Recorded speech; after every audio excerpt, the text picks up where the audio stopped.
ಏನೋ ultimate urea ಚೆಲ್ಲಿಬೇಕು, ನನಗೆ ಸುಖ ಬೇಕಂತ. ಆ ಇದರಲ್ಲಿ ಏನ್ ಮಾಡ್ತೀರಾ, ಪ್ರೆಷರ್ ಎಷ್ಟು ಹೋಗ್ತಾ ಇದೆ, ಎಷ್ಟು ಹಾರ್ಡ್ ನಾನು ಪೆನಿಸ್ಗೆ ಹಿಡಿದಿದ್ದೀನಿ ಗೊತ್ತಿರಲ್ಲ, ಜೋರಾಗಿ ಹಿಡ್ಕೊಂಡು ಜೋರಾಗಿ ರಬ್ ಮಾಡಕ್ ಸ್ಟಾರ್ಟ್ ಮಾಡ್ತೀರಾ. ನಮಸ್ಕಾರ ವೀಕ್ಷಕರೇ, ನಾನು ಡಾಕ್ಟರ್ ನಾರಾಯಣ್ ಮೊದಲೇ, ಆಯುರ್ವೇದಿಕ್ ಸೆಕ್ಸಾಲಜಿಸ್ಟ್, ಆಯುರ್ವೇದಿಕ್ ಕನ್ಸಲ್ಟೆಂಟ್, ಜಯನಗರ್ ಬೆಂಗಳೂರಿನಲ್ಲಿ ಪ್ರಾಕ್ಟೀಸ್ ಮಾಡ್ತೀನಿ. ಇವತ್ತು ಇತ್ತೀಚಿನ ದಿನಗಳಲ್ಲಿ ಏನಂದ್ರೆ ಲೈಂಗಿಕ ಸಮಸ್ಯೆ ಮತ್ತೆ ಡಯಾಬಿಟಿಸ್ ಇದು ತುಂಬಾ ಕಾಮನ್ ಆಗಿಬಿಟ್ಟಿದೆ. ಮತ್ತೆ ಈ ಎರಡು ಕೈಲೇ ಒಂದಕ್ಕೊಂದು ಪೂರಕ ಇದೆ.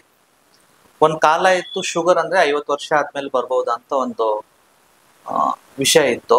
ಆಮೇಲೆ ಇವಾಗ ಏನಾಗ್ತಾ ಇದೆ ಅಂದ್ರೆ ಅದು ಶುಗರ್ ಇರ್ಬೋದು ಅಥವಾ ಸೆಕ್ಸ್ ಪ್ರಾಬ್ಲಮ್ ಇರ್ಬೋದು, ತುಂಬಾ ಅರ್ಲಿ ಏಜ್ 25, 30, 35 ಇಯರ್ ನಲ್ಲಿ ಬರ್ತಾ ಇದೆ.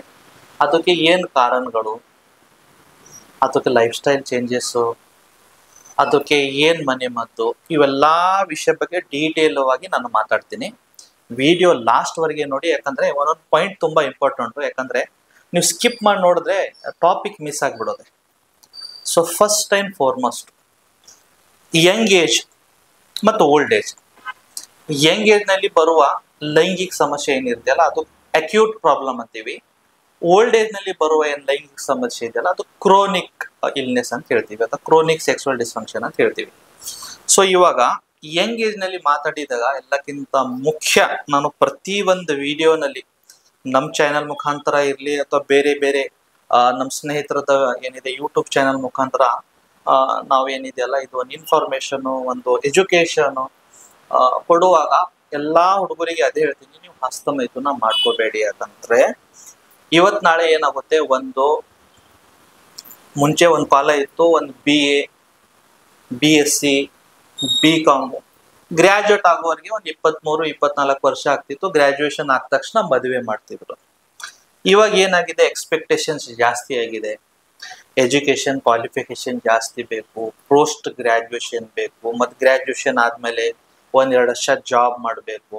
ಅವೆಲ್ಲಾ ರೀಸನ್ ಇಂದ ಏನಾಗ್ತದೆ, ಹುಡುಗರ ವಯಸ್ಸು 36 ವರ್ಷ, 37 ವರ್ಷ, 40 ವರ್ಷವರೆಗೆ ಮದುವೆ ಮಾಡ್ಕೊತಾ ಇದ್ದಾರೆ ಇವಾಗ. ಆಮೇಲೆ ಸೇಮ್ ಟೈಮ್ ಏನಿದೆ applies to girls also. Girls ಅಂದ್ರೆ ಅವಾಗ ಒಂದು ಟೈಮ್ ನಲ್ಲಿ ಹುಡುಗಿಯರ ಮದುವೆ 22 ವರ್ಷ, 24 ವರ್ಷ ಮುಂಚೆ ಮಾಡ್ತಿದ್ರು. ಇವಾಗ 30, 32 ಆಗ್ತಾ ಇದೆ. ಇವಾಗ ಅದು ಒಂದು ಸೆಕ್ಸ್ ಅಂದ್ರೆ ಒಂದು ಬಾಡಿ ಫಿಸಿಕಲ್ ನೀಡ್, ಲೈಂಗಿಕ ಸಮಸ್ಯೆ, ಲೈಂಗಿಕ ಏನ್ ಇಚ್ಛೆ ಇರುತ್ತೆ ನೋಡಿ, 16 ವರ್ಷದಿಂದ ಸ್ಟಾರ್ಟ್ ಆಗುತ್ತೆ. ಬಟ್ 16ರಿಂದ 40 ವರ್ಷವರೆಗೆ ಆ ಕಾಮ್ ಅಂತ ಭಾವನೆ ಅಥವಾ ಕಾಮ್ ಅಂತ ಇಚ್ಛೆನ ಹೇಗ್ ಕಂಟ್ರೋಲ್ ಮಾಡಕ್ಕಾಗುತ್ತೆ? ಸೊ ಏನ್ ಮಾಡ್ತಾರೆ, ಸೆಲ್ಫ್ ಪ್ಲೇಜರ್ಗಾಗಿ ಅದು ಮಸ್ಟ್ರಿಬ್ಯೂಷನ್ ಇರ್ಬೋದು, ಹಸ್ತಮೈಥುನ, ಅಥವಾ ಪೆನಿಸ್ ನ ಬೆಡ್ ಮೇಲೆ ರಬ್ ಮಾಡೋದು. ಇವೆಲ್ಲಾ ರೀಸನ್ ಏನಾಗುತ್ತೆ, ಪೆನಿಸ್ ನಲ್ಲಿ ಆ ಆರ್ಗನ್ ನಲ್ಲಿ ಸ್ವಲ್ಪ ಡ್ಯಾಮೇಜ್ ಆಗುತ್ತೆ. ಎಷ್ಟೋ ಹುಡುಗರಿಗೆ ನಾನು ಹೇಳಿರ್ತೀನಿ, ನೀವು ನೋಡಿ ನೀವು ಮುಂಚೆ ಪೆನಿಸ್ ಸೈಜ್ ಹೇಗಿತ್ತು, ನೀವು ಹಸ್ತಮೈಥುನ ಸ್ಟಾರ್ಟ್ ಮಾಡ್ತಾ ಮಾಡ್ತಾ ಏನಾಗುತ್ತೆ, ಪೆನಿಸ್ ಸೈಜ್ ಸಿರಿಂಕ್ ಆಗುತ್ತೆ. ಒಂದು ಎರಡನೇದು ನಿಮೂರ್ಕೆನಲ್ಲಿ ಸಮಸ್ಯೆ ಆಗ್ತಾ ಇದೆ, ಎರೆಕ್ಟೈಲ್ ಡಿಸ್ಫಂಕ್ಷನ್ ಏನಂತೀವಿ. ಮೂರನೇದು, ಯಾರು ಹಸ್ತಮೈಥುನ ಅಡಿಕ್ಟ್ ಇದ್ದಾರೆ, ಒಂದ್ ದಿವ್ಸಕ್ಕೆ 3 ಸತಿ 4 ಸತಿ ಮಾಡ್ತಾರೆ, ಅದು ಪೆನಿಸ್ ಏನ್ ತುದಿ ಇರುತ್ತಲ್ಲ, ಗ್ಲಾಸ್ ಪೆನಿಸ್ ಏನಂತೀವಿ, ಅದರಲ್ಲಿ ಹೈಪರ್ ಸೆನ್ಸಿಟಿವಿಟಿ ಆಗುತ್ತೆ. ಅಂದ್ರೆ ಇಮಿಡಿಯೇಟ್ಲಿ ಟಚ್ ಮಾಡಿದ ತಕ್ಷಣ ವೀರ್ಯಸ್ಖಲನ ಆಗುತ್ತೆ.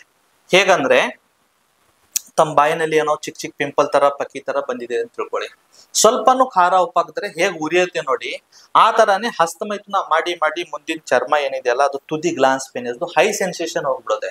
ಸ್ವಲ್ಪನೂ ನಿಮ್ ಪಾರ್ಟ್ನರ್ ನಿಮ್ ಪೆನಿಸ್ ನ ಟಚ್ ಮಾಡಿದ್ರು ಅಥವಾ ಜಸ್ಟ್ ನೀವು ವೆಜೈನ ಒಳಗಡೆ ಯೋನಿ ಒಳಗಡೆ ಇನ್ಸರ್ಟ್ ಮಾಡಿದ ತಕ್ಷಣ ಏನಾಗುತ್ತೆ, ಹೈ ಸೆನ್ಸೇಷನ್ ಬ್ರೈನ್ ಹೋಗ್ಬಿಟ್ಟು ಸ್ಖಲನ ಆಗ್ಬಿಡೋದೆ. ಸೊ ಹಸ್ತಮೈಥುನದಿಂದ ಇಷ್ಟು ಡ್ಯಾಮೇಜಸ್ ಇದೆ. ನೀವು ಹೇಳ್ತಿರ್ಬೋದು, ಸರ್ ನೀವೆಲ್ಲ ಹಸ್ತಮೈಥುನ ಬೇಡ ಅಂತ ಹೇಳ್ತೀರಾ, ಮತ್ತ ಬೇರೆ ಡಾಕ್ಟರ್ ಎಲ್ಲ ಸ್ಪೆಷಲಿ ಮಾಡರ್ನ್ ಡಾಕ್ಟರ್ ಇದಕ್ಕೆ ಪ್ರಮೋಟ್ ಮಾಡ್ತಿರಲ್ಲ, ಅದಕ್ಕೆ ಏನ್ ರೀಸನು? ಸೊ ನಾನ್ ಹೇಳ್ತೀನಿ, ನನ್ನ ಆಯುರ್ವೇದ ಶಾಸ್ತ್ರನಲ್ಲಿ ಈ ಶಾಸ್ತ್ರ ಏನಿದೆಯಲ್ಲ ಇದು 5000 ಹಳೆ ವರ್ಷ ಶಾಸ್ತ್ರ. ಇದರಲ್ಲಿ ಏನ್ ಹೇಳ್ತಾರ ಅಂದ್ರೆ ಹಸ್ತಮೈಥುನ ವರ್ಜಿತ, ಅಂದ್ರೆ ಹಸ್ತಮೈಥುನ ಮಾಡ್ಕೋಬಾರದು ಅಥವಾ ಮಾಡಬಾರದು. ಯಾಕೆ ಮಾಡಬಾರ್ದು ಸರ್? ಎರಡರಲ್ಲಿನೂ ವೀರ್ಯನೇ ಚಲಿತಾ ಇದೀವಲ್ಲ, ಇದರ್ನಲ್ಲಿನೂ ಏನಿದೆ ಹಸ್ತದಿಂದ ನಾವು ಫೋರ್ಸ್ದಿಂದ ತೆಗಿತಾ ಇದೀವಿ, ಅಲ್ಲಿ ನಾವು ಸೆಕ್ಸ್ ಮಾಡ್ಬಿಟ್ಟು ಅಥವಾ ಪಾರ್ಟ್ನರ್ ಜೊತೆಗೆ ಚಲತೆ. ಎಂಡ್ ಆಫ್ ದ ಡೇ ನಾವು ವೀರ್ಯನ ನಾಶನೇ ಮಾಡ್ತಾ ಇದೀವಲ್ಲ. ಎರಡೂ ವೀರ್ಯ ನಾಶ ಆಗಿದ್ದಾಗ ಹಸ್ತಮೈಥುನ ಯಾಕೆ ಬೇಡ, ಮತ್ತೆ ಯೋನಿ ಸೆಕ್ಸ್ ಮಾಡಿ ಅಂತ ಹೇಳ್ತಿರಲ್ಲ. ಸೊ ನಾನು ಮುಂಚೆನೂ ಹೇಳಿದ್ದೀನಿ, ಬಟ್ ಸ್ಟಿಲ್ ನಾನು ಮತ್ತೊಂದ್ಸತಿ ಯಾಕೆ ಹೇಳಕ್ ಇಷ್ಟಪಡ್ತೀನಿ ಅಂದ್ರೆ, ತುಂಬಾ ಜನ ಯಾರು ಹೊಸ ವ್ಯೂವರ್ಸ್ ಇರ್ತಾರ ಅವ್ರಿಗೆ ಗೊತ್ತಿರಲ್ಲ. ಏನಂದ್ರೆ ಮಹಿಳೆಯರಿಗೆ ಯೋನಿ ಇದೆಯಲ್ಲ, ಪ್ರಕೃತಿ ಅಥವಾ ನಿಸರ್ಗ ಏನ್ ಮಾಡಿದೆ ಅಂದ್ರೆ ಅದು ಒಂದು ಶಾಕ್ ಅಬ್ಸರ್ವರ್ ತರ ಇರುತ್ತೆ. ಯೋನಿನಲ್ಲಿ ಒಳಗಡೆ ಲೇಯರ್ ಇದೆ ನೋಡಿ, ತುಂಬಾ ಕುಶನ್ಸ್ ತರ ಇರುತ್ತೆ. ಯಾವಾಗ ಪೇನಿಸ್ ಯೋನಿ ಒಳಗಡೆ ಹೋಗುತ್ತೀವಿ ನೋಡಿ, ಅದು ಆ ಪ್ರೆಷರ್ ನ ಅಬ್ಸರ್ವ್ ಮಾಡೋದ್ ಕೆಪಾಸಿಟಿ ಅದರ ಒಳಗಡೆ ಇರುತ್ತೆ. ಒಂದು, ಅದು ಮಾಯಿಸ್ಟ್ ಇರುತ್ತೆ, ಅಂದ್ರೆ ಸ್ವಲ್ಪ ನೀರ್ ತ್ಯಾವಾಂಶ ಇರುತ್ತೆ. ಎರಡನೇದು ವಾಮ್ ಇರುತ್ತೆ. ಮೂರನೇದು ಏನಿರುತ್ತೆ, ನೀವು ಎಷ್ಟು ಫೋರ್ಸ್ ದಿಂದಾನು ಯೋನಿ ಒಳಗಡೆ ಪೆನಿಸ್ ಮಾಡಿದ್ರೆ ಯಾವುದೋ ರೀತಿ ಪೆನಿಸ್ ಆರ್ಗನ್ಗೆ, ಪೆನಿಸ್ ನಲ್ಲಿ ಇರುವ 2 ರಾಡ್ಗೆ ಡ್ಯಾಮೇಜ್ ಆಗಲ್ಲ. ಬೇರೆ ಹಸ್ತಮೈಥುನಲ್ಲಿ ಏನ್ ಮಾಡ್ತೀರಾ ತಾವು, ಎಲ್ಲೋ PG ನಲ್ಲಿ ಇರ್ತೀರಾ, ಎಲ್ಲೋ ಹಾಸ್ಟೆಲ್ ನಲ್ಲಿ ಇರ್ತೀರಾ, ಸ್ನಾನ ಹೋಗಿದಿರ್ತೀರಾ, ಸಡನ್ ಇಚ್ಛೋತ್ಪತ್ತಿ ಆಗೋಗುತ್ತೆ, ಮಸ್ಟಿಬ್ಯೂಷನ್ ಮಾಡ್ಬೇಕು ಅಥವಾ ಹಸ್ತಮೈಥುನ ಮಾಡ್ಬೇಕಂತ. ಅವಾಗ ಏನ್ ಮಾಡ್ತೀರಾ, ಜೋರಾಗಿ ಮಾಡಕ್ ಪ್ರಯತ್ನ ಮಾಡ್ತೀರಾ. ಯಾರೋ ಹೊರಗಡೆಯಿಂದ ಡೋರ್ ನಾಕ್ ಮಾಡ್ತಾರೆ, ಬೇಗ ಬಾಪ ನಂಗೆ ಹೋಗ್ಬೇಕು, ಜಾಬ್ ಹೋಗ್ಬೇಕು ಅಂತ. ಅವಾಗ ನಿಮ್ಗೇನೋ ಅಲ್ಟಿಮೇಟು ವೀರ್ಯ ಚೆಲ್ಲಿಬೇಕು, ನನಗ್ ಸುಖ ಬೇಕಂತ. ಇದರಲ್ಲಿ ಏನ್ ಮಾಡ್ತೀರಾ, ಪ್ರೆಷರ್ ಎಷ್ಟು ಹೋಗ್ತಾ ಇದೆ, ಎಷ್ಟು ಹಾರ್ಡ್ ನಾನು ಪೆನಿಸ್ಗೆ ಹಿಡಿದಿದ್ದೀನಿ ಗೊತ್ತಿರಲ್ಲ, ಜೋರಾಗಿ ಹಿಡ್ಕೊಂಡು ಜೋರಾಗಿ ರಬ್ ಮಾಡಕ್ ಸ್ಟಾರ್ಟ್ ಮಾಡ್ತೀರಾ. ಅವಾಗ ಏನಾಗುತ್ತೆ, ಪೆನಿಸ್ ನಲ್ಲಿ 2 ರಾಡ್ ಇರುತ್ತೆ, ಕಾರ್ಪಸ್ ಕ್ಯಾವೆನೋಸಾ ಅಂತೀವಿ. ಆ ರಾಡ್ ನಲ್ಲಿ ಸಮ್ ಟೈಮ್ ಡಿವಿಯೇಷನ್ ಆಗುತ್ತೆ, ಸಮ್ ಟೈಮ್ ಕ್ರ್ಯಾಕ್ಸ್ ಆಗುತ್ತೆ, ಸಮ್ ಟೈಮ್ ಫ್ರಾಕ್ಚರ್ ಆಗುತ್ತೆ, ಅಥವಾ ಕ್ವಾಲಿಟಿ ಆಫ್ ಸ್ಪಂಜ್ ಏನಿರುತ್ತಲ್ಲ, ಮಸಲ್ಸ್ ಟಿಶ್ಯೂ, ಅದು ಡ್ಯಾಮೇಜ್ ಆಗುತ್ತೆ. ಅದರದಿಂದ ಏನಾಗುತ್ತೆ, ಒಂದ್ಸತಿ ಪೆನಿಸ್ ನಲ್ಲಿ ಅನಾಟಮಿಕಲ್ ಫ್ರಾಕ್ಚರ್ ಅಥವಾ ಅನಾಟಮಿಕಲ್ ಡಿಫೆಕ್ಟ್ ಬಂದ್ಬಿಟ್ರೆ ಅದರದಿಂದ ಏನಾಗುತ್ತೆ, ಲಾಂಗ್ ಟೈಮ್ ನಲ್ಲಿ ನಿಮ್ಗೆ ಯಾವುದೋ ರೀತಿ ಒಳ್ಳೆ ಸೆಕ್ಸ್ ಮಾಡಕ್ ಆಗಲ್ಲ. ಅದಕ್ಕೆ ಹಸ್ತಮೈಥುನ ಮಾಡಬೇಡಿ.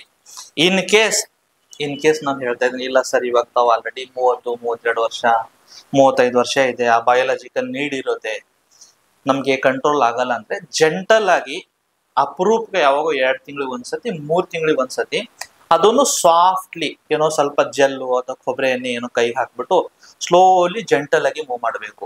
ಬಟ್ ಡ್ರೈ ಸರ್ಫೇಸ್ ದಿಂದ ತುಂಬಾ ಜೋರಾಗಿ, ತುಂಬಾ ಫೋರ್ಸ್ ಆಗಿ ಬೆಡ್ ಮೇಲೆ ರಬ್ ಮಾಡೋದು ಅವೆಲ್ಲ ಮಾಡಕ್ ಹೋಗ್ಬೇಡಿ.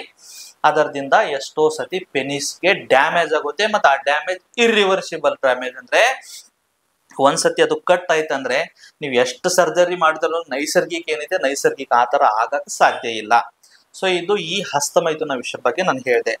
ಇವಾಗ ಹಸ್ತಮೈಥುನ ನಾನು ಹೇಳುವಾಗ ಮತ್ತೊಂದು ವಿಷಯ ತುಂಬಾ ಇಂಪಾರ್ಟೆಂಟ್, ಈ ವಿಷಯ ಬಗ್ಗೆ ನಾನು ಮಾತಾಡ್ಲೇಬೇಕು. ಅದು ಏನಂದ್ರೆ ಎರೆಕ್ಟೈಲ್ ಡಿಸ್ಫಂಕ್ಷನ್ ಅಥವಾ ನಿಮುರು ದೌರ್ಬಲ್ಯತೆ.